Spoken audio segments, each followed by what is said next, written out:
À partir d'aujourd'hui, jeudi 28 juillet, l'humanité consomme à crédit.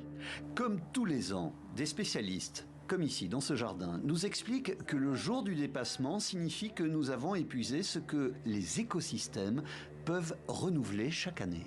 Nous sommes allés prendre plus de poissons que ce que les océans peuvent nous fournir, ou même encore émettre plus de gaz à effet de serre que ce que les terres peuvent capter, que les forêts peuvent absorber.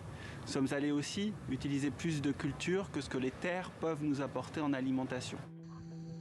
En 1971, ce jour du dépassement tombait vers la fin décembre. Et au fil des années, ce dépassement, en rouge, a progressé pour atteindre cette date du 28 juillet. Les seules périodes d'infléchissement de la tendance correspondent au choc pétrolier, aux crises financières ou au confinement. Un calme absolu, ou presque, décrété à cause de la pandémie du Covid.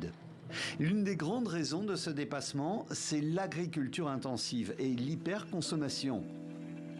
Cet avocat californien dirige un organisme qui mesure cette consommation dans plus de 200 pays. Si le monde entier vivait comme les habitants des États-Unis, en moyenne, le jour du dépassement serait déjà le 13 mars de cette année, ce qui est déjà assez tôt.